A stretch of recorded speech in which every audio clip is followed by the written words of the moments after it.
খেয়াল করে না? খেয়াল করেন? তোমরা আমার সাহাবাই কিরাম আমার ডাকে ময়দানে যাইয়া কাফেরের মোকাবেলায় লড়তে লড়তে গলা কাটায় দেয়া যত কঠিন হবে, যত কঠিন মনে করো, তার চাইতে কঠিন হবে একটা সময় যুবক যুবতীরা নখ কাটতে। তোমাদের গলা কাটতে যত কঠিন, তার চেয়ে কঠিন হবে তার নখ কাটতে। এত বড় বড় নখ রাখছে শুয়োরের মতো। এই নখ এত বড় রাখছিস কখন? নিব বানাবো, নিব। নখ দিয়ে নিব বানাবে। কি পরিমাণ নেওয়া পড়া রে, উনি নখ দিয়ে নিব বানাবে। আমার এই 50-54 বছর বয়সে আজও দেখলাম না যে কেউ নখ দিয়ে নিব বানাইয়া সেই নিব দিয়ে লেখাপড়া করে, কলমের নিব বানাইয়া সেই নিব দিয়ে লেখাপড়া শিয়ে একটা পৃষ্ঠা লেখছে কোনোদিন কোনো জায়গা। ভালো করে মনে রাখবেন, মরা নখ, যে নখটা আমরা কেটে ফেলি না সাপ্তাহিক, মরা নখ, ওই নখটা বেড়ে যাওয়ার পরে ওর গোড়ার দিক কিন্তু ওই মাংসের সাথে চেপে যায়। স্বাভাবিকভাবে অজু গোসলের পানি উপর দিয়ে চলে যায়, ওই গোড়ায় যায় না। আর অজু এবং গোসলের পানি নখের ওই গোড়া যে জায়গা থেকে মরা নখ বের হওয়া শুরু হয়েছে ওই পর্যন্ত পানি পৌঁছানো ফরজ। নখটা লম্বা হওয়ার কারণে ওই জায়গা ঢাকনা হয়ে গেছে, ওই জায়গা ঢেকে গেছে, ওই জায়গা পানি যায় নাই, খিলাল করেও দেন নাই, আপনার অজুও হয় নাই, নামাজও হয় নাই।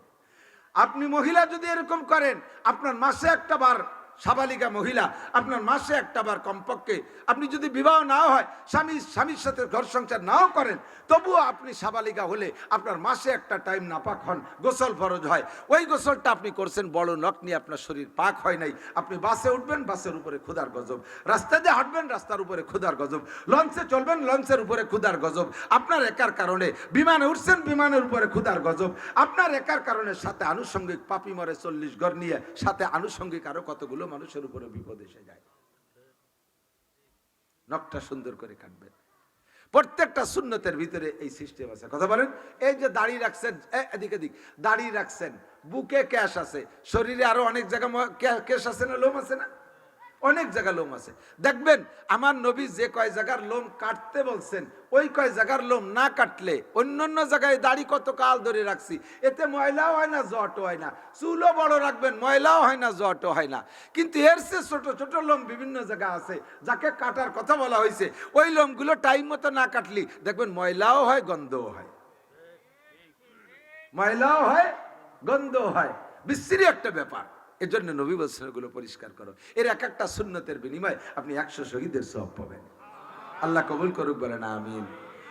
আমি আয়াত পড়ছি, যেদিক সেদিক দুটো কথা বলে আমি চলে যাব ইনশাআল্লাহ। প্রচুর ব্যস্ততা, একটু ঘুমাইতে সময় পাইনি। গাড়িতে উঠছি মাত্র, এই আসরের নামাজের পরে ঘুম এসে গেছে। আমার ড্রাইভার রাস্তা চেনে না, চলে গেছে 5 কিলোমিটার, গাছ ছাড়া 10 হাত উপরে উঠে চলে গেছে। আমার এক উস্তাদ ছিল মাওলানা আকেল আলী সাহেব, কয় যে আমার দাদা তাল গাছ কাটতো, তো শক্তিশালী মানুষ ছিল, তাল গাছে বাঁশ দিত না, এমনি ঠিলি টুলি নিয়ে উঠে চলে যেত। তো একদিন বিকেলবেলা সে তাল গাছ কাটতে মনে নাই, দাদি ডাক দিছে, আর তুমি সন্ধ্যা হয়ে গেল তাল গাছ কাটবে না? তারপরে দৌড়ে আইসে প্রায় 1-1.5 কুড়ি ঠিলে দৌড়ে নিয়ে উঠেছিল।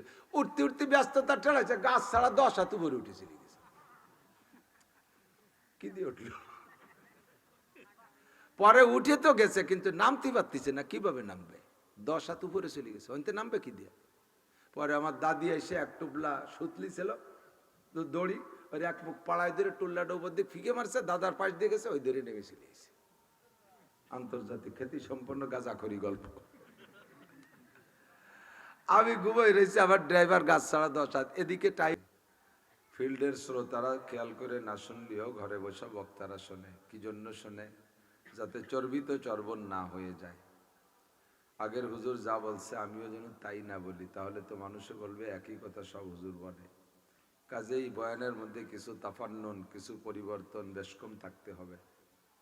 এর দ্বারা কি হবে, আমি যে কথাগুলো বলতেছি আগে আগে, পরবর্তী বক্তারা এই কথাগুলো কমপক্ষে আজকের মাহফিলে আর বলবে না।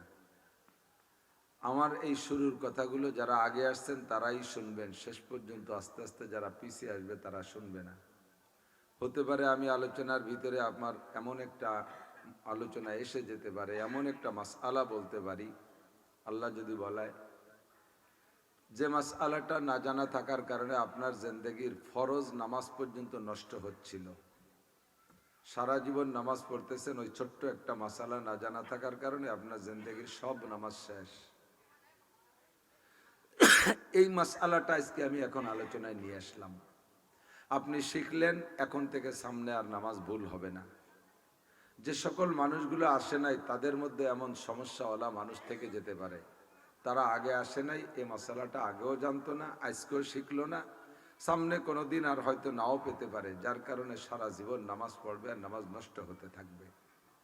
কাজেই শুধু আজকে না, আর এই মাহফিল না, যখনই মাহফিলে কোথাও যাওয়ার সিদ্ধান্ত নেবেন আপনারা একেবারে প্রথম অংশে চলে যাবেন। আপনাদের সম্পর্কে যারা আগে আসেন তাদের সম্পর্কে আল্লাহ পাক কোরআনে কারিমের ভিতরে একটা সার্টিফিকেটও দিচ্ছেন, আস-সাবিকুন আস-সাবিকুন উলাইকাল মুকাররাবুন।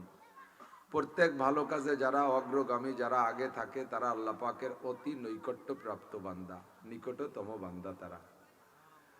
তো আল্লাহ পাকের এই নৈকট্য অর্জন করতে হলে আগেই আসতে হবে। আর নিশ্চয়ই মাহফিল ভালো কাজ, যদি আমি শুরু করেছি যে একটা মাসআলা শুনলে তাদারুসুল ইলমি সাআতান খায়রুম মিন ইবাদাতি 60 সানা, ফি রিওয়ায়াতিন মাজলিসু ফিকহিন খায়রুম মিন ইবাদাতি 60 সানা। ফিকহ শরীয়তের মাসআলা মাসাইল আলোচনার মজলিসে বৈশা একটা মাসালাও যদি আমলের নিয়তে শুনি, অনলি একটা মাসালা আমলের নিয়তে যদি শোনেন, তাহলে আপনাকে এক টানা লাগাতার বিরতিহীন 60 বছর নফল নামাজ আর 60 বছর নফল রোজার সওয়াব দেওয়া হবে।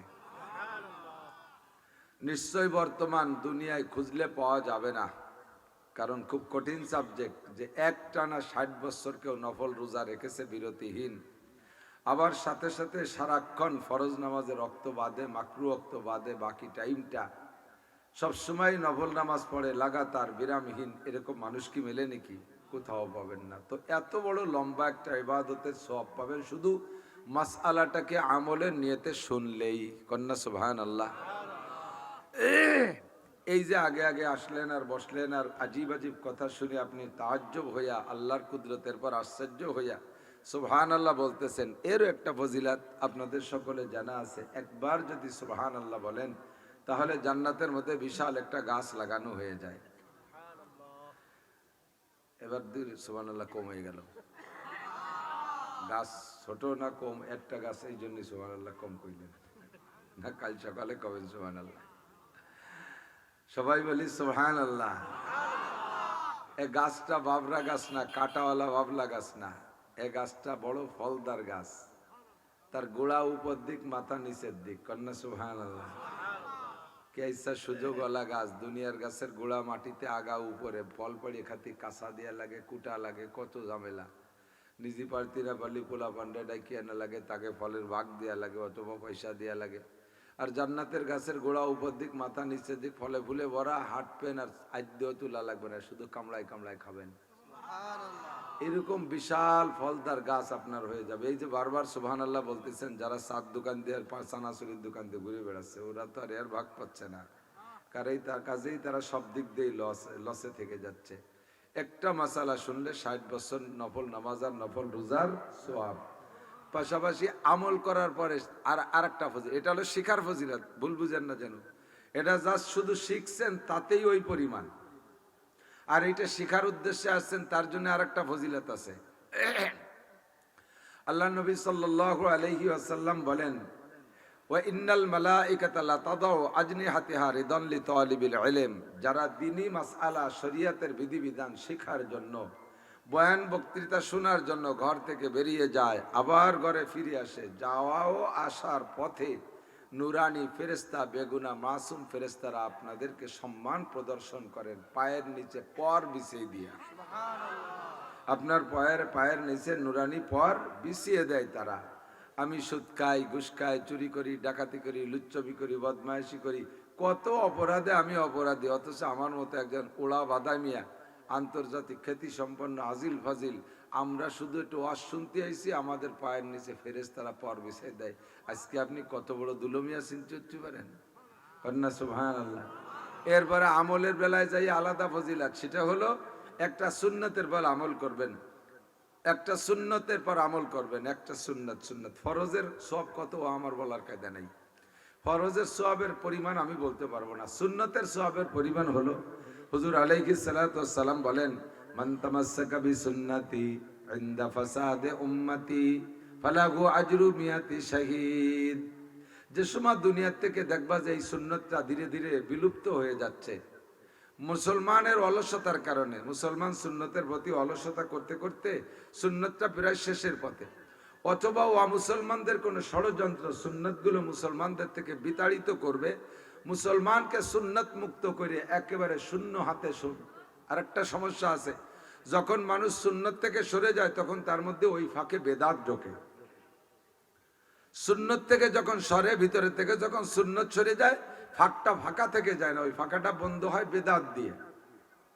তো অমুসলমানদের ষড়যন্ত্র মুসলমানদেরকে বেদাতি বানানো আর মুসলমানদেরকে সুন্নত মুক্ত, সুন্নত শূন্য করা। এই পোলাপান বাঁশি বাজাস কিনা, যুবকরা আসো আসো বসো। তো এই মুহূর্তে যেই সুন্নতগুলো আমাদের থেকে ধীরে ধীরে বিলুপ্ত হয়ে যাচ্ছে, বলতে গেলে অনেক বলা যাবে যে সুন্নতগুলো আমাদের অলসতার কারণে চলে যাচ্ছে। সুন্নতের পর আমল করার ভিতরে আমাদের এখন লজ্জা হয়ে দাঁড়াইছে। সুন্নত ছাড়ার ভিতরে আমাদের ক্রেডিট এসে গেছে। যদি কেউ সুন্নত ছেড়ে দিয়ে বেসুন্নতের পর সুন্নতের খেলাফ চলাফেরা করতে পারে, তার খুব সম্মান, তার খুব প্রশংসা। আর সুন্নতের পর আমল করলে সবাই তারা ক্রিটিসাইজ করে। যুবক যদি কলেজের ছেলে দাড়ি রাখে, তার সমসাথীরা তারা বিভিন্নভাবে ঠাট্টা করে, বিভিন্নভাবে ঠাট্টা করে। এক নম্বরে কয় তুই হুজুর হয়ে গেছিস, এই কয়ে ঠাট্টা করে, করে কি করে না? তো হুজুর শব্দটা কি ভালো না মন্দ? কিন্তু ওই জায়গা যাইয়া এই হুজুর শব্দটা হয়ে গেছে ঠাট্টার শব্দ। বাপের ভাই বাপের পাশাপাশি সম্মান পায় চাচারা না, তাহলে চাচা একটা ভালো সম্মানী শব্দ না? কিন্তু যুবক যদি দাড়ি রাখে তারে খেপা, এ চাচা, চাচা কয়ে খেপা। আমার যখন দাড়ি দড়ি পাকে নাই, তখন তো আমরা তো ছোটবেলায় থেকে দাড়ি হওয়া থেকেই রাখছি, কোনোদিন দাড়িতে কেচিও লাগাই না, খুঁড়ো লাগাই না, যতটুকু আল্লাহতে সইতে দাঁড়িয়ে আছে। আমাদের চাইতে বয়স বেশি, তারা তামাশা করে কয় চাচা এদিকে আসেন, চাচা এদিকে আসেন। এই শুনে বয়স আমার চেয়ে বেশি, চেহারায় বোঝা যায় আমি তার চেয়ে বয়স কম। আমি দাড়ি রাখছি বিদায় চাচা হয়ে গেছি। বললাম যে তুমি আমার চাচা কও কে? কয় যে আমার চাচারও দাঁড়িয়ে আছে, আপনারও দাঁড়িয়ে আছে, সেই হিসেবে চাচা কই। আমি বলি তো তোমার আব্বার দাঁড়িয়ে আছে না? আছে তো। কয় আব্বা কও। চাচার দাঁড়িয়ে আছে সেই হিসেবে যখন চাচা কয়, তা বাপের দাঁড়িয়ে আছে তা আব্বা ক। তাহলে ওই যে চাচা কইছে ওটা সম্মানের সাথে কর না, ওটা ঠাট্টা হইলে কইছে, উপহাস করে করেছে। এভাবে সুন্নতের পর আমল করলে ব্যঙ্গ করে, ঠাট্টা করে, উপহাস করে, তামাশা করে। আর সুন্নত ছেড়ে দিলে তাকে খুব, হ্যাঁ তোকে খুব হ্যান্ডসাম লাগতেছে, তুই স্মার্ট পুরুষ, একেবারে এক নাম্বার, তুই দেখার মতো হয়েছে। তাহলে দাড়ি চাষলে ভালো দেখা যায়, প্যান্ট পরলে ভালো দেখা যায়, সুন্নতি পোশাক পরলে খারাপ দেখা যায়। এইভাবে করতে করতে করতে করতে আমাদের থেকে সুন্নতগুলো বিলুপ্তির পথে যখন হবে, এই মুহূর্তে একটা সুন্নতকে শিখলে আপনি কি পাবেন? 60 বছর নফল নামাজ আর 60 বছর নফল রোজার সওয়াব। আর ওই সুন্নতের পর আমল করলে পাইবেন নবী আলাইহিস সালাতু ওয়াস সালামের সাথে উহুদ, বদর, খন্দক, খায়বার 27টি যুদ্ধে হুজুর আলাইহিস সালামের সাথে যে সকল সাহাবাই কিরাম অংশগ্রহণ করে শাহাদত বরণ করেছিলেন, তাদের মতো শহীদদের 100 শহীদের যেই নেকি একটা সুন্নতের বিনিময়ে, সেই পরিমাণ নেকি। শুধু সুবহানাল্লাহ পর্যন্ত শেষ না, কাজে আনা যাবে, আমলের নিয়তে শুনতে হবে। আমি আজ থেকে আমল করবই। তামুতুনা কামা তাহয়াউন ওয়া তুহশারুনা কামা তামুতুন। যে কথাগুলো শুনবেন, এই কথাগুলোর পর যদি আমলি জিন্দেগি তৈরি করেন, আপনার জিন্দেগি এভাবে চলতে থাকবে। সুন্নতের ফাজাইল শুনলেন, সুন্নতগুলো শুনে শুনে সুন্নতগুলো শিখবেন। যেগুলো জানতে বাকি আছে উলামায়ে কিরামের কাছ থেকে জানবেন। ওগো দেশের উলামায়ে কিরাম, আমাকে সুন্নতগুলো লিস্টি করে দেন। ব্যক্তি জীবন থেকে নিয়ে আমার রাজনৈতিক জীবন, বাংলাদেশ জীবন পর্যন্ত যে সুন্নতগুলো আমার লাগে, এই সুন্নতগুলো আমাকে একটা লিস্টি করে দেন। আমি একটা একটা দিকে সুন্নতগুলো পালন করব। জন্ম থেকে মৃত্যু পর্যন্ত সুন্নতগুলো সব পালন করব। আমি একটা সুন্নতি মানুষ হয়ে জীবন যাপন করব। কারণ আমি উলামায়ে কিরামের কাছ থেকে শুনেছি, বিশ্বনবীর বক্তব্য তামুতুনা কামা তাহয়াউন। তোমার জীবন যাপন হবে যেমন, তোমার জীবন যাপন হবে যেমন, আমার দিক, তোমার জীবন যাপন হবে যেমন, তামুতুনা কামা তাহয়াউন, তোমার মরণটা হবে ওই রূপে। জীবন হবে যেই রূপে, মরণ হবে তোমার সেই রূপে। ওয়া তুহশারুনা কামা তামুতুন, আর যেই রূপে তুমি মরবা, হাসরের মাঠে উঠবা তুমি সেই রূপে। দাড়িওয়ালা অবস্থায় জীবন যাপন, দাড়ি নিয়ে তোমার মরণ হবে, আর দাড়ি নিয়ে তোমার মরণ হবে, দাড়ি নিয়ে তোমার হাসর হবে। নবী পাকের দাড়ি ছিল, সাহাবায়ে কেরামের দাড়ি ছিল, তাবেঈনদের দাড়ি ছিল, তাবেঈনদের দাড়ি ছিল, উলামায়ে হাক্কানির দাড়ি ছিল, আবু হানিফা, শাফি, আহমদ, মালিক এনাদের দাড়ি ছিল, বুখারী, মুসলিম, তিরমিজি ওয়ালার দাড়ি ছিল, হাজী শরিয়াতুল্লাহ রহমাতুল্লাহ আলাইহির দাড়ি ছিল, হাফেজি হুজুরের দাড়ি ছিল, সদর সাহেবের দাড়ি ছিল, সারমুনের বিশ্ববের দাড়ি ছিল। দুনিয়ার যত উল্টো পাল্টির দাড়ি ছিল না, যত কাফের মুশরিক বেঈমানরা দাড়ি রাখে না। আমার মরণটা উলামায়ে কিরাম, সাহাবায়ে কিরাম, আম্বিয়া আলাইহিমুস সালামের চেহারায় যাতে হয়, এই জন্য আমার জীবন যাপনটা তাদের দাসে গড়তে হবে। এমন একটা প্রতিজ্ঞা যুবক তুমি করে ফেলো। আমি বুড়োকে ওয়াজ করি না, কারণ বুড়োরা এমনি ভালো হয়ে গেছে। কতক্ষণ কোমরে বল নাই, বাহুতি বল নাই, চোখের পাওয়ার কমে গেছে, হাঁটুতি গিরিশ নাই, মোবিল নাই, তেল নাই, উঠা বসা হতে পারে না, ভাজ হয় না, কুড়া হয় না, দায় ঠিকই ওটা কবরমুখী, চাকা একটা ভাঙচার হয়ে গেছে, ঠ্যাং একখান কবরে চলে গেছে। আল্লাহ বিল্লে না উপায় নেই তো। সিংহের মতো শক্তি সাহস সব হয়ে গেছে কত, কোন মতে আসবে সে আসি ভাই খ্যাক শিয়ালের মতো। বুড়োরা কাজেই বুড়োকে ওয়াজ লাগবে না, লাগবে যারা সমাজ নষ্ট করে, তোমরা যুবকরা। দেখো এখানে ওয়াজ হচ্ছে, একদল যুবক সেনাবাহিনীর মতো পিছন যে মার্চ করতে করতে চলে গেল। আল্লাহু আকবার।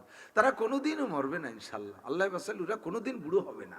200 বছর বয়সে যদি পায় তারপরে ওরা বুড়ো হবে না ইনশাল্লাহ। 40 পার হতে দাও, হাঁটুর বল শেষ দুদু, যা ভাবছো তা না। এই সব বুড়ো যেগুলি এখন 80-90 বছর বয়স, এদের যখন দাপট ছিল, যৌবন ছিল, তখন পায়ের ধাক্কায় রাস্তা কাঁপত। পাশ দিয়ে কেউ লুঙ্গিতে শব্দ করে সামনে যাইতে দিত না, আমার পিছিয়ে ফেলে হাঁটবি।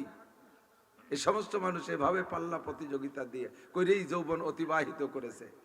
তাই সেই মানুষগুলো এখন 1 ওয়াক্তের ওযু দিয়ে 2 ওয়াক্ত নামাজ পড়তে পারে না। 1 ওয়াক্তের ওযু দিয়ে 1 ওয়াক্তের 3 প্রকারের নামাজ তাই শেষ হয় না। একবার ওযু করে সুন্নত পড়তে পড়তে ফিরে আবার তলপেট চিবিয়ে ধরে বাইরে চলে আইছে, ফিরে আবার পেশাব করে ওযু বানাইতে ফরজ পড়তি না পড়তি চুমো খাইয়া না হয় না, এই করে লাইভে বার হয়ে চলে এসে আবার পেশাব করে ওযু বানায়, বাই 2 রাকাত পড়া লাগে। 1 ওয়াক্ত ভর্তি 3 ওযু লাগে, কথা কন না কেন, ঠিক না? আর এই বুড়োরা যখন যুবক ছিল, তখন সকাল 9টার ওযু দিয়ে রাত ঈশার নামাজ পড়িয়ে ঘুমোতো। আর আল্লাহ বাসালি, তুমি তো রাস্তায় যে হাঁটতে গেলি 15 মিনিট পর পরে দাঁড়া, মেট্রো আসি, কলা গাছের জবের মধ্যে তোমার বসে পড়া লাগে, তোমার 40 পার হওয়া লাগবে না, তারপরেই তোমার শেষ। আল্লাহ এই যৌবন কালটারে কাজে লাগাও। আসো যুবক, শেখো, আমার জিন্দেগিটা হবে নবীওয়ালা জিন্দেগি, সাহাবীওয়ালা জিন্দেগি। রাজি আছি না ইনশাআল্লাহ? তৈরি করে একেবারে সহজ। আরো বরঞ্চ এদিক তাকান, প্রত্যেকটা শরীয়তের বিধান আমল করতেও সহজ, করতেও সহজ, করার মধ্যে শান্তি, করার পরেও শান্তি, এবং করার পরে মানুষের কাছে প্রশংসা পাওয়া যায়। আর শরীয়তের বিধান ছাড়তে গেলে, অন্যায় করতে গেলে অন্যায়ের মধ্যে রিস্ক, প্রত্যেকটা গুনাহ করার মধ্যে রিস্ক, এবং গুনাহ করার সময় তো রিস্ক থাকেই, পরে তা নিয়ে দুশ্চিন্তা থাকে। জিনা করার মধ্যে রিস্ক, জিনা করার পরে দুশ্চিন্তা। আল্লাহ কোনোভাবে কেউ দেখলো নাকি, কেউ কোনোভাবে কয়ে দেয় নাকি, যদি জানাজানি হয়ে যায় তাহলে তো বাজারে নিয়ে জুতো যে বাড়ি হবে না হুজুররা। মাতুবারে চেনো না, সেক্রেটারি যে মিজাজি মানুষ, পিঠির চামড়া থাকবে না বাড়ির ঠেলায়, এই টেনশনে ফিরে আর একবার চিনা করার আগ পর্যন্ত এই দুশ্চিন্তা করতে তালি থাকে। ফিরে বার করার পরে আবারও তোমার এই জাতীয় দুশ্চিন্তা।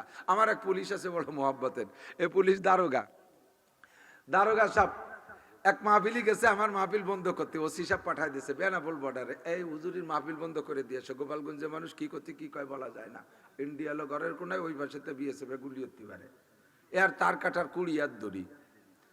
তো যাইয়া ও লোক বয়ান শুনতে যাইয়া, বয়ান বন্ধ করতে যাইয়া, আর বন্ধ হচ্ছে মনে নাই, 2-2.5 ঘন্টা বয়ান হয়েছে, চুপ করে শুনছে। শুনিয়ে টুনিয়ে ওই দিন তওবা করছে, কায়দা মতো তওবা। আমার গলা জড়াই ধরি, ওই পাশে মাথা দিয়ে বড় জুয়নটা কান্তি কান্তি, নাকের ময়লা, চোখের পানি দেওয়ার পিঠ ভাষা ফেলাইছে।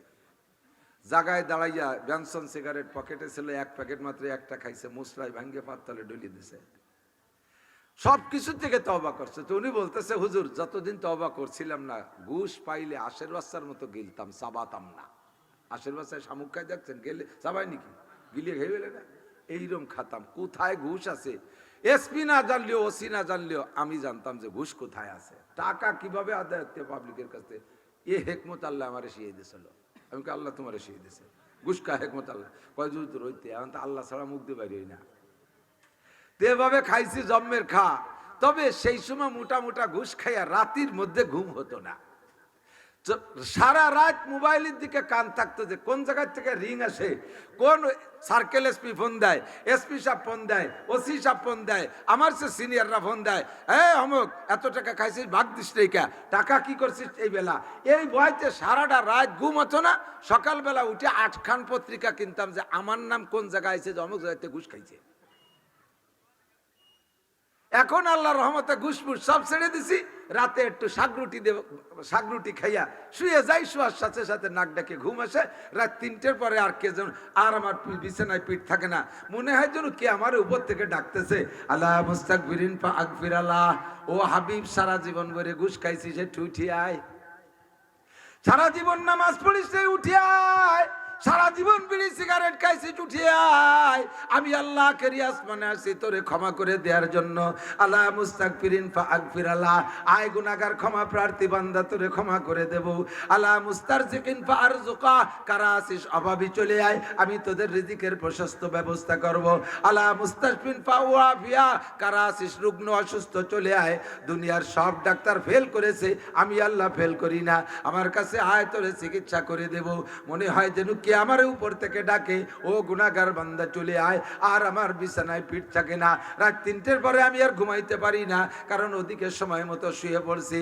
যে রাত্রে পেট্রোল ডিউটি না থাকে, ঈশার নামাজ পড়ে 4টে খানা খেয়ে আমি দোয়া কালাম পড়তে পড়তে ঘুমাই যাই। আমার ঘুমে কোনো টেনশন নাই। ও দোস্তরে গুনাহ করতে, গুনাহ যতদিন করেছি অতদিন পর্যন্ত টেনশন ছিল। এখন গুনাহ করি না, এখন কোনো টেনশন নাই। গুনাহ করার সময় দুশ্চিন্তা, আগেও দুশ্চিন্তা, পরেও দুশ্চিন্তা। কথা বলেন ঠিক কি ঠিক না? গুনাহ করতেও কষ্ট, আর গুনার পরে প্রতিদানও সেরকম দুনিয়ায়ও। আর নেকির কাজ করতে, দিও না, নেকির কাজ করতে মজা। অভ্যস্ত হয়ে গেলে কোনো খারাপই লাগে না। কতক্ষণ শরিয়ত যখন তবিয়াত বনে যায়, শরিয়ত যখন তবিয়াত বনে যায়, বোঝেন নাই, শরিয়তটা যখন আপনার আখলাক আর চরিত্র আর বডির সাথে সেট হয়ে যায়, তখন শরিয়তের কোনো কাজ করতে আপনার বেগ পাওয়া লাগে না। সেম কোয়ালিটি অফ মোটরসাইকেল চালানো। মোটরসাইকেল যখন প্রথম চালানো শিখতে গেছেন, সে সময় আগে আপনারে ভালো একজনের কাছ থেকে একটা সবক পড়িয়ে নিয়ে লাগছে।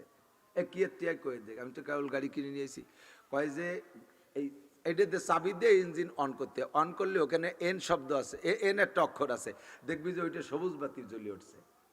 সবুজ বাতি জ্বললে বুঝবি যে ইঞ্জিন অন হয়েছে। এবার হয় পিকআপ কিকার অথবা হাতে আছে সুইচ, চাপ দিবি, এটা চাপ দিলে স্টার্ট হয়।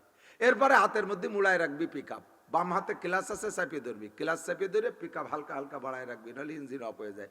ক্লাস চাপা অবস্থায় একটা গিয়ার মারবি, একটা গিয়ার মারিয়ে হালকা করে গিয়ারটা ছেড়ে দিয়ে পিকআপ ছাড়বি আস্তে আস্তে। একবারে ছাড়িয়ে দিলে আবার গাড়িতে লাফ দিয়ে তোরে চালাতে পারে, তলে ফেলাই দিয়ে লাফাই পড়ে, আস্তে আস্তে ছাড়বি। কত দূর যাওয়ার পরে আর একটা ক্লাস করবি, আবার ক্লাস করে আবার গিয়ার মারবি, এভাবে ক্লাস করে করে গিয়ার করতে হয়। আর গিয়ার করার পরে ক্লাস আস্তে আস্তে ছাড়তে হয়। আর এরপরে 5টা মারা হয়ে গেলি বারা, তারপরে যত মুড়াবি আর 6 লেনে যাবি, একেবারে যাত্রাবাড়িতে ভাঙ্গা পর্যন্ত চোখ বুঝে চালাবি, এদিক ওদিক নেই। মাঝে মাঝে কুত্তু আসতে পারে, একটু খেয়াল রাখিস। আর ওভারটেক করার সময় হরেন দিয়ে যাইতে হয়, এইগুলো আর কি, এইগুলো। আর ডানি বামে যাওয়ার সময় সিগন্যাল লাইট। এই মোটর সাইকেলের কয়টা মশলা শিখে দেওয়ার পরে প্রথম দিন চালাইতে গেলে সবগুলো একটা মনে করা লাগে। প্রত্যেকবার ব্রেক করার সময় ক্লাস চাপিয়ে ব্রেক করতে হয়। কতক্ষণ এগুলো প্রথম চালাইতে গেলে মনে করতে যে ক্লাস করতে যে ব্রেক হয়ে যায়, ব্রেক করতে যে আরেকটা হয়ে যায়, ডানি জ্বালাতে যে বামে চলে যায়, সিগন্যাল লাইট জ্বালাতে যাই হরেন দেওয়া হয়ে যায়, এলোমেলো হয়ে যায় না। পরে যখন ভালো করে চালাইতে চালাইতে অভ্যস্ত হয়ে যান, তখন কোনোটা মনে করে করা লাগে না। যখন হরেনের দরকার অন্য আসে আঙ্গুল তার কাজ করতেছে, যখন ক্লাসের দরকার হাতে চেপে ধরতেছে, যখন গিয়ারের দরকার পায়ে গিয়ার করে দিচ্ছে, তখন আর কিছু মনে করা লাগে না। Same quality. এখন আপনি নামাজ শরিয়তের পর অভ্যস্ত না। এখন একটা দাড়ি রাখতে গেলে কিছুদিন চুলকবে, দাড়ি রাখতে গেলে কিছুদিন চুলকবে, চুলকতে একসময় চুলকবে সেরে যাবে। সুন্নতি চুল রাখতে গেলে মানুষ একটু কেমন কেমন কবে, করতে একসময় অভ্যাস হয়ে যাবে। টুপি পরতে গেলে একটু কেমন লাগবে, মাথার মধ্যে টুপি খোলার পরেও ঘন্টা 2টা যেন টুপি রইছে। এরকম একটা ভাবটে তো কিছুদিন ব্যবহার করার পরে আর এরকম লাগবে না। সুন্নতি বড় জামা গায়ে দিলে এখন প্রাথমিকভাবে একটু বাধা বাধা লাগবে, অভ্যাস হয়ে গেলে আর বড় জামা ছাড়া ছোট জামা গায়ে দিতেই মনে যাবে না। মসজিদে ঢোকার সময় জুতো খুলেই বাম পাটা আগে চলে যাবে ভুল করবে। অভ্যাস যখন হয়ে যাবে সুন্নতের আমল করতে করতে, তখন সব জায়গায় ডাইন পাটা আগেই থাকবে। ঢোকার সময় ডাইন পা আগে থাকবে, বেরোনোর সময় বাম পা আগে থাকবে। তবে সফরে যাওয়ার সময় বাড়িতে বেরোনোর সময় ডাইন পা দিয়ে আগে বেরোইতে হয়, ডাইন পা দিয়ে আগে বেরোইতে হয়। এই যে শরীয়তের বিধানগুলো আছে, যখন অভ্যাস হয়ে যাবে তখন আপনার শেষ রাত্রে উঠতে আর কষ্ট হবে না। যখন অভ্যাস হয়ে যাবে তখন ফজরের নামাজে যত শীত হোক না কেন কম্বলে আর ল্যাপে আপনাকে চেপে ধরে রাখতে পারবে না, তখন এমনিতে আপনি উঠতে বাধ্য হয়ে যাবেন। এটা স্বভাবে পরিণত হয়ে যাবে। কতক্ষণ ঠিক ঠিক না? শরিয়াতের তবিয়ত, এরকম শরিয়াত কা তবিয়ত বন জানা। শরিয়াত যখন তবিয়তে চরিত্র আখলাকের সাথে অ্যাডজাস্ট হয়ে যায় তখন কোনোটা আমল করতে কষ্ট হয় না। আর যতদিন পর্যন্ত অ্যাডজাস্ট না হয় তখন খালি বিরক্ত লাগে। এটা করতে গেলে ওটা ছুটে যায়, ওটা করতে গেলে ওটা ছুটে যায়। আমার শরীয়তটাকে যদি তবিয়ত বানাই নেই, সব জায়গায় একরকম সেট করে ফেলতে পারি। খানা খাওয়ার সময় দস্তারখান, পেশাবের সময় ঢিলা কুলুক, অজু করার সময় মেসওয়াক, নামাজের সময় টুপি পাগড়ি, এগুলো অভ্যাসে পরিণত হয়ে গেলে আর এই সুরতে যদি আপনি দুনিয়ায় চলতে পারেন, মরণটা আপনার সেই সুরতে হবে। আর এমন একটা সুরতে যদি মরণ হয়, আপনি ওইভাবেই উঠবেন ময়দানে মাহশারে। সব বুজুর্গানে দিনের চেহারাও যা, আপনার চেহারাও তাই। আর তাদের সাথে আল্লাহ নবী বলেন, মান তাশাব্বাহা বিকওমিন ফাহুয়া মিনহুম। যার সাথে যার মিল হবে, যার সাথে যার মিল হবে তার সাথে তার হাসর হবে। যার সাথে যার মিল হবে, একটু কান, যার সাথে যার মিল হবে তার সাথে তার হাসর হবে। আপনার মিল কি জো বাইডেনের সাথে করতে চান? আপনার মিল কি নেতানিয়াহুর সাথে করতে চান? আপনার মিল কি নরেন্দ্র মোদীর সাথে করতে চান? আপনার মিল কোনো কাফের মুশরিকের সাথে করতে চান না, কোনো বেনামাজির সাথে করতে চান না, সুদ ঘুষখোরের সাথে করতে চান না। আপনার মিলটা আল্লাহওয়ালা দিনদার মানুষের সাথে করেন, তাহলে এই মানুষগুলো যে জায়গা যাবে আপনিও সেই জায়গা যাইবেন। এক একটা সুন্নতের বিনিময়ে আল্লাহ তাআলা 100 শহীদের সওয়াব দান করে। সুবহানাল্লাহ বিহামদি, সুবহানাল্লাহ বিহামদি। এরকম পার্থক্য কেন করলেন? কয় কি, যে সময়ের জন্য এই হাদিসটা বললাম, ওই সময় একটা সুন্নতের পর আমল করা বহুত কঠিন। তোমরা আমার সাহাবায়ে কেরাম আমার সাথে থাইকে গলা কাটাই দিয়া যত কঠিন, খেয়াল করেন না, খেয়াল করেন। তোমরা আমার সাহাবায়ে কেরাম আমার ডাকে ময়দানে যাইয়া কাফেরের মোকাবেলায় লড়তে লড়তে গলা কাটাই দিয়া যত কঠিন হবে, যত কঠিন মনে করো, তার চাইতে কঠিন হবে একটা সময় যুবক যুবতীরা নখ কাটতে। তোমাদের গলা কাটতে যত কঠিন, তার চেয়ে কঠিন হবে তার নখ কাটতে। এত বড় বড় নখ রাখছে শুয়োরের মতো। এই নখ এত বড় রাখছিস, কখন নিব বানাবো, নিব নখ দিয়ে নিব বানাবে। কি পরিমাণ নেয়া পড়া রে, উনি নখ দিয়ে নিব বানাবে। আমার এই 50-54 বছর বয়সে আজও দেখলাম না যে কেউ নখ দিয়ে নিব বানাইয়ে, সেই নিব দিয়ে লেখাপড়া করে, কলমের নিব বানাইয়া সেই নিব দিয়ে লেখাপড়া শিখাইয়ে একটা পৃষ্ঠা লেখছে কোনোদিন কোনো জায়গা। ভালো করে মনে রাখবেন, মরা নখ, যে নখটা আমরা কেটে ফেলি না সাপ্তাহিক, মরা নখ, ওই নখটা বেড়ে যাওয়ার পরে ওর গোড়ার দিক কিন্তু ওই মাংসের সাথে চেপে যায়। স্বাভাবিকভাবে অজু গোসলের পানি উপর দিয়ে চলে যায়, ওই গোড়ায় যায় না। আর অজু এবং গোসলের পানি নখের ওই গোড়া, যে জায়গা থেকে মরা নখ বের হওয়া শুরু হয়েছে, ওই পর্যন্ত পানি পৌঁছানো ফরজ। নখটা লম্বা হওয়ার কারণে ওই জায়গা ঢাকনা হয়ে গেছে, ওই জায়গা ঢেকে গেছে, ওই জায়গা পানি যায় নাই, খিলাল করেও দেন নাই, আপনার অজুও হয় নাই, নামাজও হয় নাই। আপনি মহিলা যদি এরকম করেন, আপনার মাসে একটা বার, সাবালিকা মহিলা, আপনার মাসে একটা বার কমপক্ষে, আপনি যদি বিবাহ নাও হয়, স্বামীর সাথে ঘর সংসার নাও করেন, তবুও আপনি সাবালিকা হলে আপনার মাসে একটা টাইম নাপাক হন, গোসল ফরজ হয়। ওই গোসলটা আপনি করছেন বড় নখ নিয়ে, আপনার শরীর পাক হয় নাই। আপনি বাসে উঠবেন, বাসের উপরে ক্ষুধার গজব, রাস্তা দিয়ে হাঁটবেন, রাস্তার উপরে ক্ষুধার গজব, লঞ্চে চলবেন, লঞ্চের উপরে ক্ষুধার গজব, আপনার একার কারণে বিমানে উঠছেন, বিমানের উপরে ক্ষুধার গজব, আপনার একার কারণে সাথে আনুষঙ্গিক পাপি মরে 40 ঘর নিয়ে, সাথে আনুষঙ্গিক আরো কতগুলো মানুষের উপরে বিপদ এসে যায়। নখটা সুন্দর করে কাটবেন। প্রত্যেকটা সুন্নতের ভিতরে এই সিস্টেম আছে। কথা বলেন, এই যে দাড়ি রাখছেন, এদিক এদিক দাড়ি রাখছেন, বুকে ক্যাশ আছে, শরীরে আরো অনেক জায়গা ক্যাশ আছে না, লোম আছে না, অনেক জায়গা লোম আছে। দেখবেন আমার নবী যে কয় জায়গার লোম কাটতে বলছেন, ওই কয় জায়গার লোম না কাটলে অন্যান্য জায়গায় দাড়ি কত কাল ধরে রাখছি, এতে ময়লাও হয় না, জটও হয় না। চুলও বড় রাখবেন, ময়লাও হয় না, জটও হয় না। কিন্তু এর চেয়ে ছোট ছোট লোম বিভিন্ন জায়গা আছে, যাকে কাটার কথা বলা হয়েছে, ওই লোমগুলো টাইম মতো না কাটলি দেখবেন ময়লাও হয়, গন্ধও হয়। ময়লাও হয়, গন্ধ হয়, বিশ্রী একটা ব্যাপার। এর জন্য নবী বলছেন এগুলো পরিষ্কার করো। এর এক একটা সুন্নতের বিনিময়ে আপনি 100 শহীদের সওয়াব পাবেন। আল্লাহ কবুল করুক, বলেন আমিন। আমি আয়াত পড়ছি, যেদিক সেদিক দুটো কথা বলে আমি চলে যাব ইনশাআল্লাহ। প্রচুর ব্যস্ততা, একটু ঘুমাইতে সময় পাইনি। গাড়িতে উঠছি মাত্র, এই আসরের নামাজের পরে ঘুম এসে গেছে। আমার ড্রাইভার রাস্তা চেনে না, চলে গেছে 5 কিলোমিটার, গাছ ছাড়া 10 হাত উপরে উঠে চলে গেছে। আমার এক উস্তাদ ছিল মাওলানা আকেল আলী সাহেব, কয় যে আমার দাদা তাল গাছ কাটতো, তো শক্তিশালী মানুষ ছিল, তাল গাছে বাঁশ দিত না, এমনি টিলি টুলি নিয়ে উঠে চলে যেত। তো একদিন বিকেলবেলা সে তাল গাছ কাটতে মনে নাই, দাদি ডাক দিছে, আর তুমি সন্ধ্যা হয়ে গেল তাল গাছ কাটবে না? তারপরে দৌড়ই আইসে প্রায় 1-1.5 কুড়ি ঠিলে দৌড়ে নিয়ে উঠেছিল। উঠতে উঠতে ব্যস্ততা ঠেলাইছে, গাছ ছাড়া 10 হাত উপরে উঠেছিল। কি দিয়ে উঠল? পরে উঠে তো গেছে, কিন্তু নামতে পারতেছে না, কিভাবে নামবে? 10 হাত উপরে চলে গেছে, ওইতে নামবে কি দিয়ে? পরে আমার দাদি এসে এক টুবলা সুতলি ছিল, দড়ি ওর এক মুখ পাড়ায় ধরে টুল্লাটা উপর দিয়ে ফিকে মারছে, দাদার পাশ দিয়ে গেছে, ওই ধরে নেমে চলে গেছে। আন্তর্জাতিক খ্যাতি সম্পন্ন গাঁজাখড়ি গল্প। আমি ঘুমাই রয়েছি, আমার ড্রাইভার গাছ ছাড়া 10 হাত, এদিকে টাইফান্তা ঘু। আল্লাহ পাক রব্বুল আলামিন বলেন, আমার নবী এই দুনিয়ার যত কাজ আছে সব কাজের ভিতরে বৈধ আর অবৈধ দুইটা ভাগ করে দিয়েছে। বৈধ কাজগুলো, যত কাজগুলো আছে এই কাজগুলো বৈধ পদ্ধতিতে করো। একই কাজের ভিতরে বৈধ অবৈধ 2 রকম ঢুকে যায়। সন্তান জন্ম হয় নারীর পেট দিয়া, নারী আর পুরুষের মিলনের মাধ্যমে। কতক্ষণ? নারী আর পুরুষের মিলনের মাধ্যমেই সন্তান জন্ম হয়। এই মিলনটাও 2 প্রকার, বৈধ মিলন, অবৈধ মিলন। মিলন যদি বৈধ হয় তাহলে ওই মায়ের পেটের সন্তানটা হবে বৈধ, আর মিলনটা যদি অবৈধ হয় তাহলে সন্তানটা হবে অবৈধ। এই টাকা, একই টাকা, 1000 টাকার নোট আমার কাছে যতক্ষণ আছে ততক্ষণ হালাল, টাকাটা আপনার কাছে যাওয়ার সাথে সাথে ওই টাকাই হারাম। কারণ আমার কাছে আছে, পরিশ্রম করে আমি কামাই করে নিয়ে আসি, আপনি আমার হাতের থেকে থাবাই দিয়ে কাড়ি নিয়ে গেছেন। একই টাকার ভিতরে সামনের পথ দাঁড়াইয়া 2 রকম মসলা হয়ে গেছে, ঠিক না?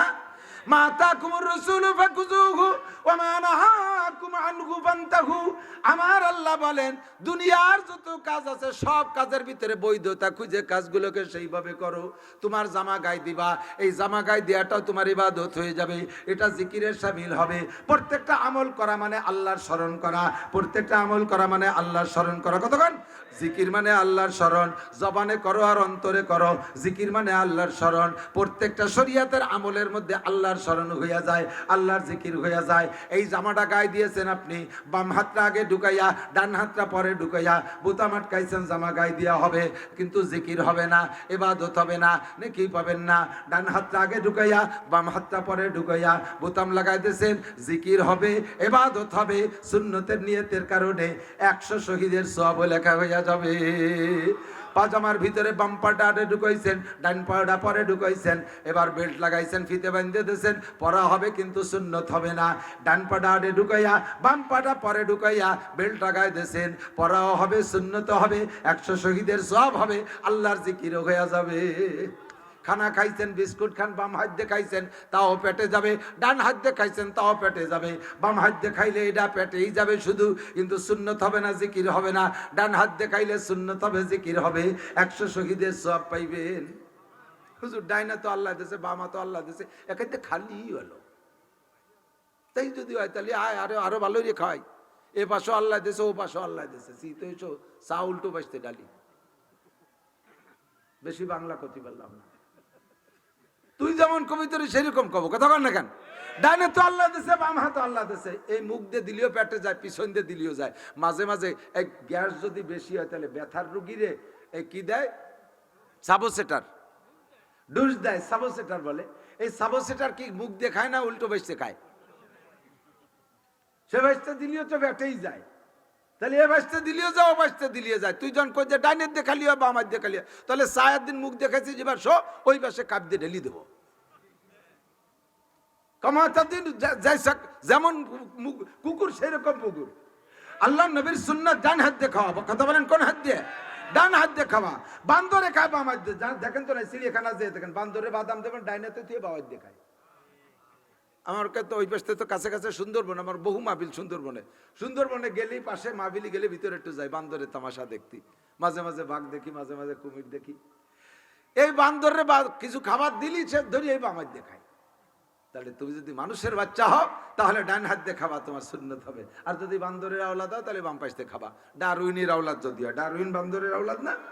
এই বিজ্ঞানী ডারউইন কিসের আওলাদ? বান্দরের আওলাদ। আমরা মানুষের আওলাদ। আমাদের প্রথম মানুষটার নাম আদম আলাইহিস সালাম, ঠিক কি ঠিক না? আমরা মানুষের আওলাদ, আমরা মানুষের সুন্নতের পর আমল করব। মান তামাসসাকা বিসুন্নতি ইনদা ফাসাদে উম্মতি ফালাহু আজরু মিয়াতি শাহীদ। বলতে যে সরে চলে যাচ্ছি ফজরের নামাজের পরে হু আল্লাহুল্লাযী, ঠিক আছে তো? ফজরের নামাজের পরে হু আল্লাহুল্লাযী পড়ার নিয়ম হলো সুন্নতি নিয়ম আমি শিখাই দেই। আমি হাদিসে যেভাবে পড়ছি, আমার উস্তাদদেরকে যেভাবে আমল করতে দেখতেছি, সারা বাংলাদেশে হাটাজারি, পটিয়া, বাবুনগর, জিরি, নাজিরহাট, লালবাগ, ফরিদাবাদ, মালিবাগ, যাত্রাবাড়ি, যত মাদ্রাসা আছে, যত কওমি মাদ্রাসা আছে, সব জায়গা গিয়ে দেখবেন এই হু আল্লাহুল্লাযীর আমল হলো ফজর মাগরিবের পরে আউযু বিল্লাহিস সামিল আলিম মিনাশ শাইতানির রাজিম 3 বার পড়ি। এরপরে হু আল্লাহুল্লাযী, মাঝে বিসমিল্লাহ পড়ে না, মাঝে বিসমিল্লাহ পড়ে না। এই সমস্ত উলামায়ে কেরাম হাদিস জানে, তারা হাদিস নিয়ে পড়েই থাকে, তারা বিসমিল্লাহ পড়ে না। এবার কয় বিসমিল্লাহ কি খারাপ জিনিস? পড়লি দোষ কি? বিসমিল্লাহ পড়লে অসুবিধা কি? বিসমিল্লাহ পড়লে অসুবিধা কি? অসুবিধা নাই, ভালো জিনিস। মামিন কুল্লু আমরিন জিবালিল্লাম ইবদা বিসমিল্লাহ ফাহুয়া আফতার, হাদিসে আছে যে কোনো ভালো কাজ বিসমিল্লাহ দিয়ে শুরু না করলে তার লেজ কাটা হয়ে যায়। কিন্তু আমার নবী কি সে হাদিস তো নবী বলছেন, নবী কেন আমল করে নাই? নবী নিজেই আউযু বিল্লাহিস সামিল আলিম মিনাশ শাইতানির রাজিম 3 বার পড়ে হু আল্লাহুল্লাযী পড়ছে। তাহলে নবী হাদিস বললেন বিসমিল্লাহ, হাদিস নবী নিজে আমল করলেন না কেন? 2 নম্বর কথা হলো শরিয়াত হলো মা তাকুমুর রাসূল, যেটা যেভাবে বলছে সেটা সেভাবে আমল করব। ওর মধ্যে কোনো যুক্তি খাটানোর দরকার নাই। যে জায়গা হাদিস নাই সেই জায়গা যুক্তির ব্যবহার করব।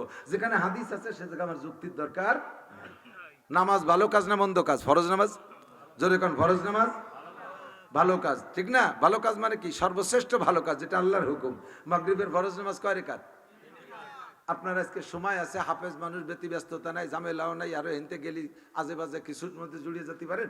এই জন্য মাগরিবের নামাজ 3 রিকাত বাংটা না পড়িয়ে ওর সাথে আর 1 রিকাত পড়িয়ে 4 রিকাত পুরোই ফেলাইছেন। আগের 3 রিকাত যেভাবে পড়ছেন 4 নম্বর রিকাতটা আরো খুব ভালো করে পড়ছেন। হ্যাঁ, একবারে ধ্যান খেয়ালের সাথে কেমন যেন পুলসিরাতের পর দাঁড়ায় রয়েছেন। ডান পাশে জান্নাত, বাম পাশে জাহান্নাম, পিছনে আজরাইল, সামনে আল্লাহ। একেবারে মহব্বতের সাথে 1 রিকাতে সূরা বাকারা পুরো পড়ে ফেলাইছেন।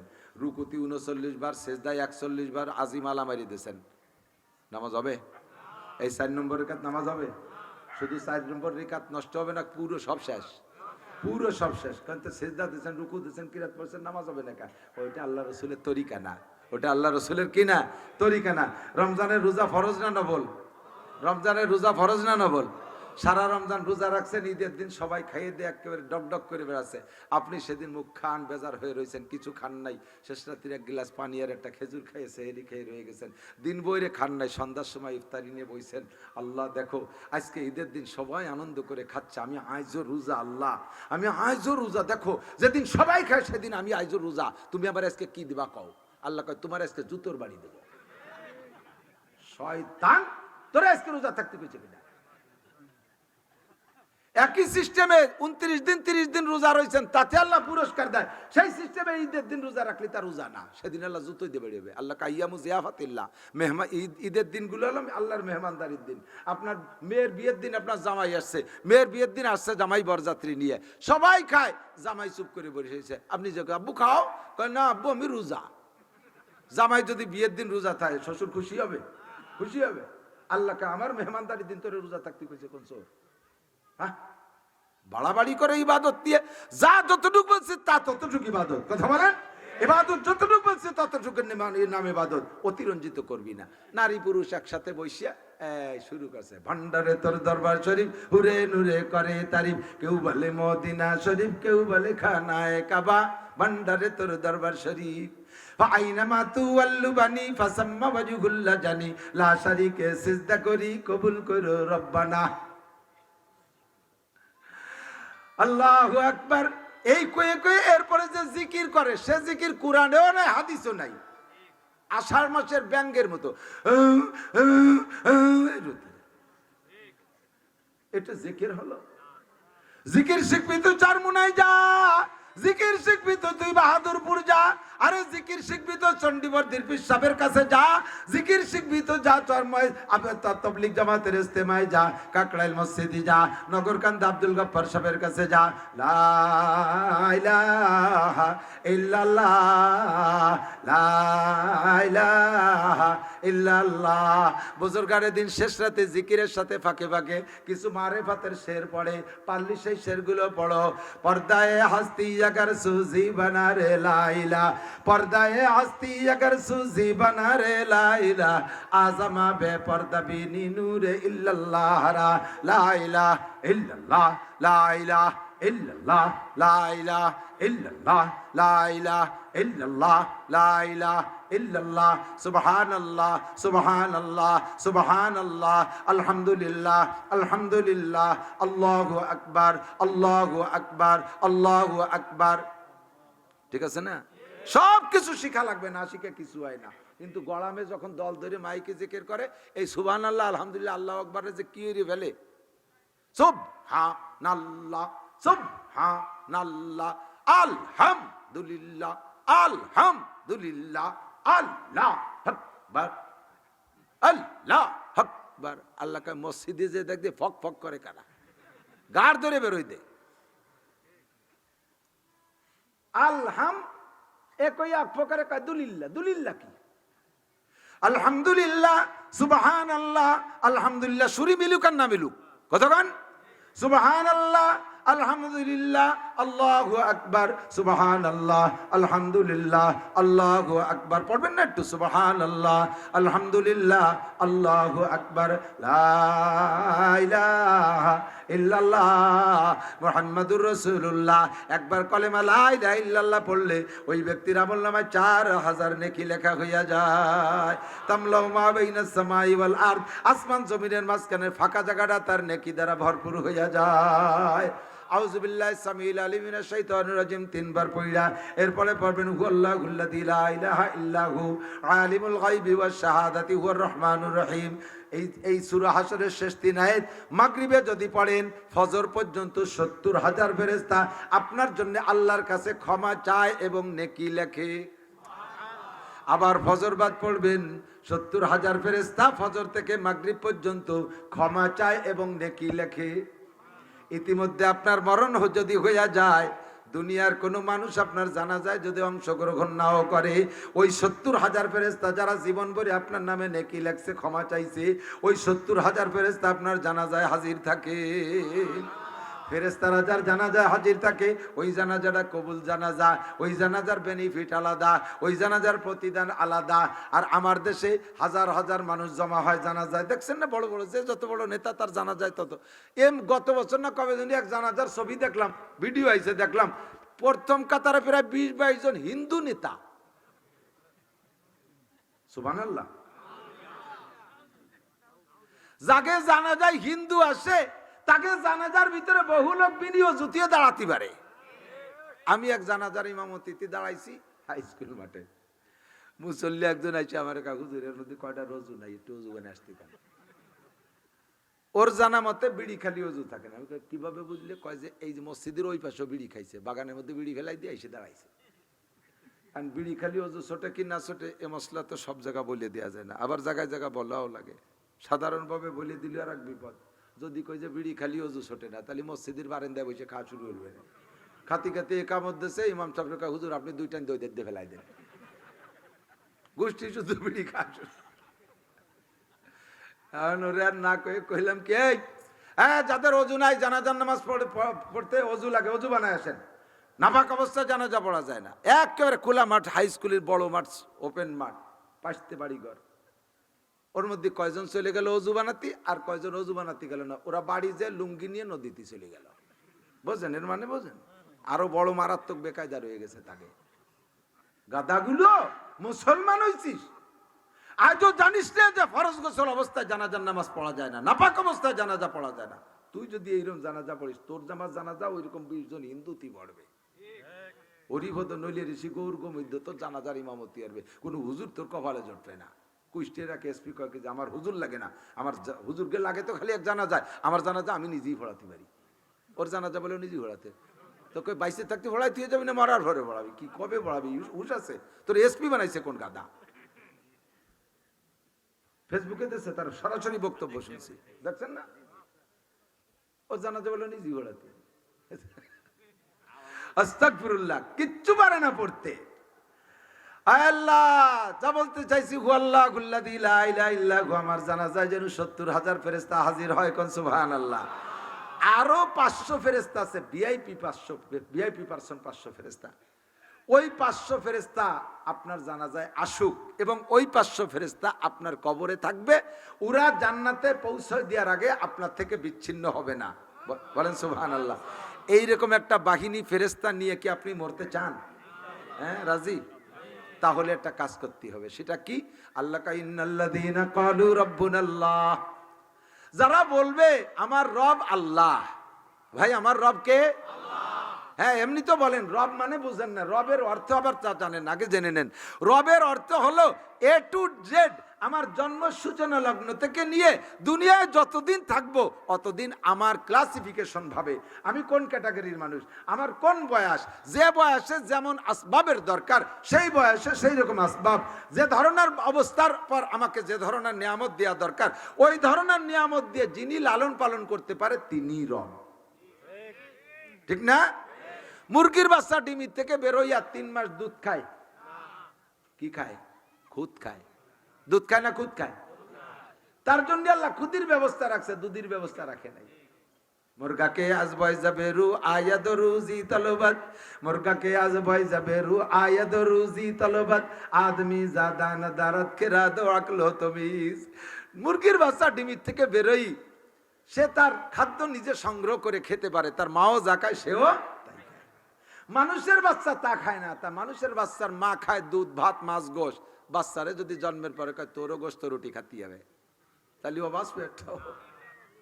চার পারা কদরে তাকত বারেনে বরজইফা কদরে হিম্মত কারেনে, যে যেমন ব্যক্তি তার জন্য সেরকম ব্যবস্থা করতে পারেন যিনি, তিনি আমার। বাজারে 20 কেজি ওজনের বল মাছ আছে, ওই ইটালি অস্ট্রেলিয়া ফ্রান্স যারা থাকে তারা বাড়ি এসে বড় বড় বল মাছ কিনে খাবে। বড় বড় বল মাছ, একটা বল মাছের দাম 30,000, 35,000, 40,000। কি না থাকবে টিসিতে, বুড়ো মানুষ টিসিতে কি? এখন গরিব মানুষ যারা, তারা এই 20 কেজি ওজনের বল মাছ কিনে খাইতে পারবে না, তাদের তো বল মাছের স্বাদ নেওয়ার একটা শখ হয়। আফসোস করে আল্লাহ আতে দূরে গরিব বানাইলি, আবার সামনের পর এত বড় বড় বল মাছ দিলে। ওই গরিব বানাও, বল মাছ দিও না, অথবা বল মাছ জান এত বড় বানাইছো, বড় লোক বানাও, পয়সা দাও, কিনে খাবো। আমরাই বল মাছের স্বাদ নেবো কিভাবে? আল্লাহ কয় না, তোরে বড় লোক বানালি তোর ইমান ঠিক থাকবে না, তোর খাবারের ব্যবস্থা রাখছি, ওই পাবদা মাছ দিছি, বল মাছের বংশেরই ছোট ছোট পাবদা আছে, তুই তারি কটা কিনে খাইস। ব্যবস্থা আছে না নাই? 3 কেজি ওজনের শৈল মাছ কিনে নিয়ে আসছে ইটালিয়ালা 3000 টাকা দিয়ে, গরিব মানুষ ভ্যান চালাইছে, লম্বা একটা হাই ছাড়ছে। আল্লাহ, আমরা কি কোনোদিন শৈল মাছ আল্লাহ এর স্বাদ নেব না? এত পয়সা পাবো কোথায়? আল্লাহ কয় তুমি কয়টা টাকি মাছ কিনে নিয়ে যাও, একই বংশের, তোমার জন্য সে ব্যবস্থা আমি রেখেছি। আছে না নাই? খেজুর বাগ, খেজুর মার্কেটে যে দেখেন 3000 টাকা দামের খেজুর, লম্বা একটা হাই ছাড়ছেন, জীবনও সম্ভব না। আল্লাহ কয় 60 টাকা দামেরও খেজুর আছে, ওইতে কয়টা কিনে নিয়ে খাই গিয়া। যে যেমন ব্যক্তি, যে সময় হিসেবে, ব্যক্তি হিসেবে পার্থক্য করে সব কিছু আল্লাহ তাআলা ব্যবস্থা করে, এর নাম হলেন রব। এর নাম কি? রব। এই কথা বলে অটল থাকবেন, পা পিছলে যায় না যেন, বেড়াকে এসে ধাক্কা দিয়ে যেন রবে আল্লাহর কাছ থেকে তোমার রব বেড়াকরে বানায় না ফেলে। বেড়াক না থাকলে পয়সা দিত, হুজুররা তো লম্বা লম্বা ওয়াজ করে, টাকা তো দেয় না। হুজুররা লম্বা লম্বা ওয়াজ করে, বেড়াক আব্বা যদি না আসতো তাহলে আজকে তো বাইশে চলে যেতাম।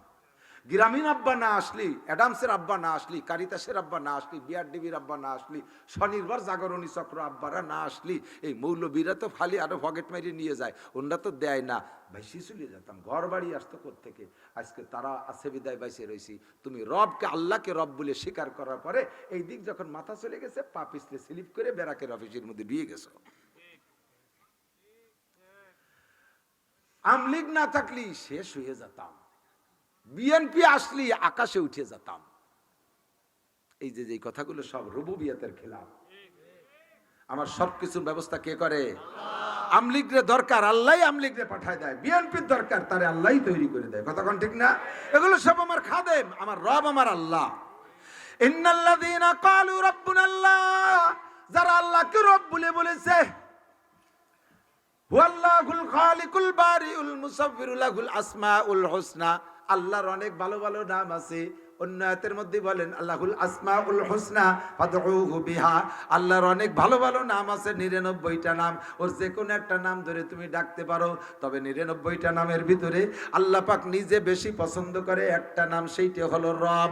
এই রব নামটা আল্লাহ বেশি পছন্দ করেন, যার কারণে রুহের জগতে বসাইয়া ও জায়গা আল্লাহ জিজ্ঞাসা করেছিলেন আলাস্তুবি রব্বিকুম, ও জায়গা আল্লাহ বলে নাই আলাস্তুবি আল্লাহকুম, আলাস্তুবি খালিকিকুম, আলাস্তুবি মালিকিকুম, আমি কি তোমাদের আল্লাহ না, আমি কি তোমাদের খালেক না, আমি কি তোমাদের মালিক না, এ বলে আল্লাহ জিজ্ঞেস করে নাই। আল্লাহ জিজ্ঞাসা করেছিলেন আমি কি তোমাদের রব নই? কথা বলেন।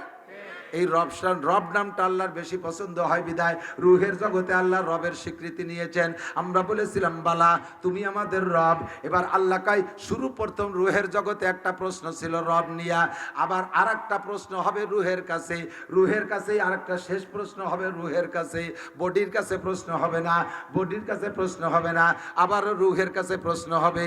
ইজা উজিয়াল মাইয়িতু ফি কবরিহি ইয়াতিহি মালাকান, মানুষ যখন কবরে রাখা হবে দুইজন ফেরেশতা আসবে, ফায়ুলিসানিহি, ফেরেশতা দুইজন এসে মাইয়িতটাকে উঠায় বসাবে, ফায়াসআলানিহি, দুইজনে তারে জিজ্ঞেস করবে মার রব্বুকা, রব তোমার কে?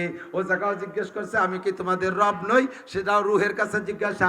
এবার কবরে নেওয়ার পরও জিজ্ঞাসা রুহের কাছে, এই জিজ্ঞাসাটাও রুহের কাছে, এ তোমাদের রব কে? কথা বলেন। তাতে বোঝা যায় যে আল্লাহর এই রব নামটা বেশি পছন্দ হয়েছে বিদায় শুরুতে মস্ক করায় দিয়েছে, আবার পরীক্ষা নিচ্ছে হলে নিয়া, জীবন ভরে পড়াইছে, শুরুতে মস্ক করায় দিয়েছে, অঙ্গীকার করাইছে, আবার শুরুতে অঙ্গীকার করাইছে, শেষে যে পরীক্ষা নিচ্ছে, আর মাঝে লম্বা একটা টাইম যাতে ভুলে না যাও এই জন্য তোমাকে তামরিন করাইছে, তোমারে মস্ক করাইছে, তোমারে প্র্যাকটিস করাইছে।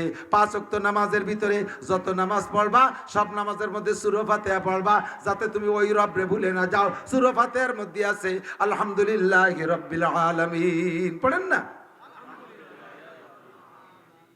জীবনে একবার পড়লেই তো যথেষ্ট নামাজের মধ্যে।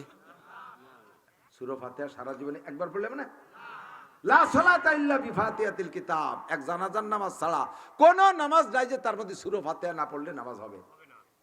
নামাজ সূরা ফাতিহা না পড়লে নামাজ হবে, নামাজ হবে না। ইচ্ছাকৃত ছেড়ে দিলে নামাজ হবেই না। আর ভুল ক্রমে যদি ছুটে যায় সোসিদায় দিয়ে তার গর্ত বন্ধ করতে হবে, গ্যাপ পূরণ করতে হবে। শুরুতে আল্লাহ জিজ্ঞেস করছে আমি কি তোমাদের রব নই? জি আপনি আমাদের রব। কবরে যার পরে রুহের কাছে জিজ্ঞেস করবে মার রব্বুকা, আবার সেই রবের জিজ্ঞাসা, যাতে ওই জায়গা বলার পরে কবরের প্রশ্নের জবাব দিতে ভুলে না যায়। এই জন্য সারা জীবন ভরে আল্লাহ মস্ক করায় রাখছে, সারা জীবন ভরে মস্ক করায় রাখছে যাতে ভুলে না যায়। আলহামদুলিল্লাহি রাব্বিল আলামিন, পড়েন আলহামদুলিল্লাহি রাব্বিল আলামিন, আলহামদুলিল্লাহি রাব্বিল আলামিন। আল্লাহর কাছে রবটা খুব পছন্দের নাম। কথা বলেন। যদি আপনি কবরে যাওয়ার পরে রব বলে স্বীকার করে যে জিজ্ঞাসা হবে রবের সম্পর্কে জিজ্ঞেস করা, আলাস্তু বিরব্বিকুম যেটা বলছিল, কবরে যাওয়ার পরে মার রব্বুকা জিজ্ঞাসা আপনি বলবেন কি বলবেন? রব্বিয়াল আমলিক, আমার রব আওয়ামী লীগ নাকি আমার রব রাজনৈতিক এক নেতার নাম কয়ে দেবেন আমার রব অমুক নেতা। ওমা দীনুকা, তোমার ধর্ম কি? আমলিগ, বিএনপি, জাতীয় পার্টি। পাশার সামলা থাকবে না বাড়ির টেলায়। ও জায়গা কোন নেতার নাম যেন মনেই আসে না, খেয়াল হয়ে রেখেন। কারণ নেতা শুদ্ধ মাইর খাবেন। নেতাকে যে অবস্থা, সব দল, কোন দলের নাম করছি না, সব দলের নেতারা বাড়ি আসার সময় একা একা আসতে পারে না কেউ। কতক্ষণ আগে বাসখান গাড়ি, ফাঁসে বাসখান গাড়ি, মাঝখানে 3 গাড়ি, এক কালারের কালো গিলাস দিয়ে 8 টাকা, ওর মধ্যে ফলাই আসতে হয়, সামনে পুলিশই কু কু কু কু করতে করতে নিয়ে আসে, সেই বেলায় নিয়ে আসে। কারণ যা করছে তাতে একা একা বাড়ি আসার কায়দা নাই। ভ্যানে আসতে গেলে পোলাপানের পিঠে নামাই ফেলবে ভ্যানেরতে। হ্যাঁ কতক্ষণ কাজেই ওকে নাম যেন কবরে গেলি কেউ কয়ে ফেলো না ভুল করমে আমার রব অমুক নেতা। বাড়ির ঠেলায় শুয়ে পড়বা। রাদিতু বিল্লাহি রব্বান, বলেন কমপক্ষে এতটুকু বলে রব্বি আল্লাহ, রব্বি আল্লাহ। আমি মুনকার নাকির, আমি মুনকার নাকিরের পক্ষে আপনার কাছে জিজ্ঞাসা করি, আপনারা শ্রোতা জবাব দিবেন মার রব্বুকা। কথা কয় না মার রব্বুকা, মার রব্বুকা ওয়া দীনুকা, তোমার ধর্ম কি? বলেন দীনিয়াল ইসলাম। বলেন আরবি তো ও জায়গায় ইংরেজিতে কলি কাজ হবে না শাশু, আরবি মুখস্থ করো। দীনিয়াল ইসলাম, দীনিয়াল ইসলাম। ওয়া দীনুকা, ওয়ামা দীনুকা ওয়ামা দীনুকা ওয়ামান নাবিয়ুকা মুহাম্মাদুর রাসূলুল্লাহ। বলেন মুহাম্মাদুর রাসূলুল্লাহ সাল্লাল্লাহু আলাইহি ওয়াসাল্লাম। জবাব দিতে পারবেন তো এবার পুরস্কার শুরু হয়ে যাবে। আরশে আজিমের মালিক আসমান থেকে বলবে, ফেরেশতারা আমার বন্ধুকে 3টা প্রশ্ন করেছো, জবাব দিয়েছে সুন্দর করে, এক্ষুনি 3টে পুরস্কার দিয়ে দাও। 3 প্রশ্নের জবাবে 3টা পুরস্কার দিয়ে দাও। আলবিসুহু মিনাল জান্নাহ। 1 নম্বরে প্রথম পুরস্কার, প্রথম প্রশ্নের জবাবের পুরস্কার, তার গায়ে জান্নাতের জামা পরাইয়া দাও। আমার বান্দার কাফন পরে থাকতে পারবে না, জান্নাতি পোশাক পরাই দাও, পরাই দেওয়া হবে। 2 নম্বর পুরস্কার, ওয়াফরিশুহু মিনাল জান্নাহ। আমার বান্দা মাটিতে শুয়ে থাকতে পারবে না, জান্নাতের খাট পালং তার কবরে বিছাই দাও। 3 নম্বর পুরস্কার দিয়ে দাও, আফতাহু লাহু বাবান ইলাল জান্নাহ। জান্নাতুল ফেরদাউসের সাথে তার কবরে একটা দরজা খুলে দাও। ফায়ুফতা, হাদিসের শব্দ ফায়ুফতা। আল্লাহ বলবেন, ফেরেশতারা পরিবেশন করবে, বন্ধুরে এইরকম একটা মরণ তুমি নিয়ে কবর পর্যন্ত যাবা। আল্লাহ পাক বলেন, ইন্নাল্লাযীনা ক্বালু রাব্বুনাল্লাহ, যারা রবকে রব বলে স্বীকার করে, সুম্মাস্তাকামু, স্লিপ করে পড়ে যায় না, অটল অবিচল থাকে। এই গাজা ফিলিস্তিনের মুসলমানদের অবস্থা দেখেন, মরে যাচ্ছে তবুও মাথা নত করে না। কতক্ষণ মরে যাচ্ছে কাতরে, তবুও মাথা নত করে না। মরাকে আরো ক্রেডিট মনে করতেছে, ফ্যামিলি সব মরে যাতে আনন্দিত। আমার ফ্যামিলি 16 জন মারা গেছে, কার্টন ভরে মিষ্টি নিয়ে চকলেট নিয়ে বিতরণ করে। সাংবাদিক ভদ্রলোক, তুমি কি ব্যাপার, এত খুশিতে মিষ্টি বিতরণ করো কেন? আমার ফ্যামিলির 16 জন শহীদ হয়ে গেছে, কিয়ামতের ময়দানে আমি 16 জন শহীদের সদস্য, 16 সদস্য শহীদের ফ্যামিলির লোক হিসেবে আল্লাহর কাছে আমি আলাদা একটা মর্যাদা পাবো। আমার ফ্যামিলির 16 জন শহীদ, এই বলে আমি উঠতে পারবো। এই আনন্দ নিয়ে তারা অটাল আছে। তারা হামাসের, তারা ইসরায়েলের কাছে মাথা নত করছে না, তারা আমেরিকার কাছে মাথা নত করছে না। মরে যাব, পুড়ে যাব, ছাই হয়ে যাব, তবু দুনিয়ার কোন নেতারে রব বলে মানি না। রব আমার আল্লাহ।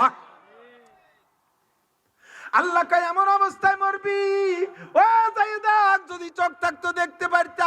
এই হায়রে কপাল মন্দ, চোখ থাকিতে বন্ধ।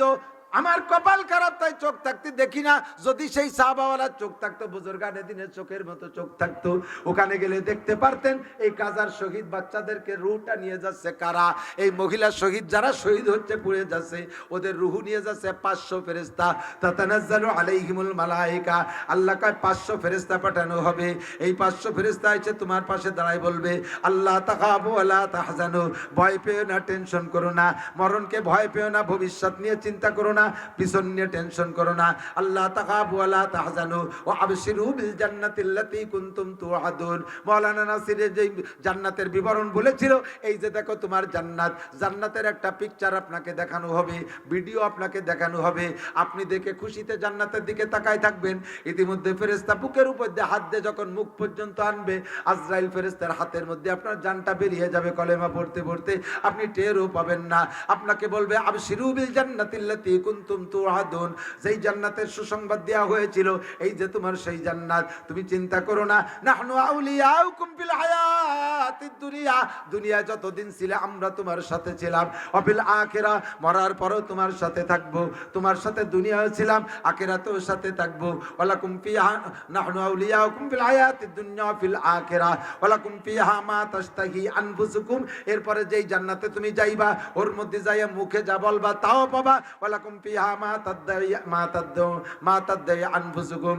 আর তোমরা ওর মধ্যে যাওয়ার পরে, ঢুকার পরে মুখে যা বলবা তাও পাবা, মনে যা কল্পনা করবা তাও দেয়া হবে। এরপরে একটা যা দেয়া হবে, বান্দা মনে রাখিস, ভুলে যাস যেন, আরেকটা দেয়া হবে, দারুণ জিনিস। বেসতে যাওয়ার পরে যা চাবি তা পাবি, যা বলবি তা পাবি, যা কল্পনা করবি তাও পাবি। আর শেষে একটা জিনিস দেয়া হবে, বলবো? আপনার কাছে আমি করছি না, ফেরেশতারা ওই মাইয়েতের কাছে কয়, কব? কয় আবারও কয়, ঠিক আছে বলেন তো শেষে কি হবে? কয় যে শেষে হবে নুজুলাম মিন গফুরির রহিম।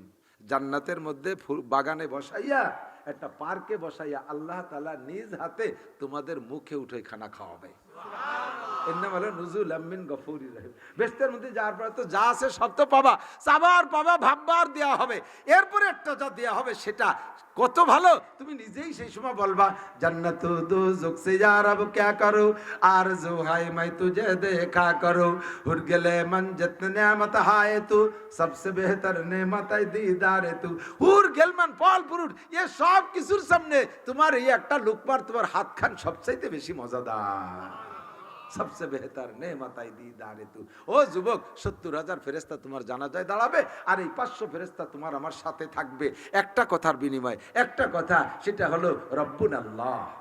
কন্যা কি? রব কে? খাওয়ায় কে? পড়ায় কে? যতবার আল্লাহ কবেন ৪০০০ করে নেকি হবে। খাওয়ায় কে? পড়ায় কে? বাঁচায় কে? মারে কে? সম্পদ দেয় কে? কেড়ে নেয় কে? সব কিছু দেয় আল্লাহ। সন্তানকে দেয় বাবা, দেয় না কিছু? হ্যাঁ, বাবার অনেক গরু দিলি সন্তান হয় জানেন, গরু দিলি গরু হয়, মানুষই মানুষ চেনে, বাছুরি চেনে গাই, মুরগিতে খাবরা চেনে, কুত্তই চেনে ছাই। কতক্ষণ মানুষে মানুষ চেনে, মানুষের কাছে মানুষ যায়, গরু যায় না। হাজার হাজার লক্ষ লক্ষ মানুষ মানুষের কাছে যায়, গরু যায় না। গরুর কাছে গরু যায় কোনোদিনও না। বাবার কোনো ক্ষমতা জোরে বলেন আছে? ছেলে মেয়েকে দেয়। আমার নবীর চেয়ে বড় পীর পৃথিবীতে আসে না, আসবে না। আমার নবীও ছেলে মেয়ে দেওয়ার অধিকার রাখে না। যদি পারতো তাহলে নিজের ৩টে ছেলে মরে যেত না, বাঁচায় রাখতে পারত। ঠিক কিনা? নবীর যদি এত কিছুই ক্ষমতা থাকতো তাহলে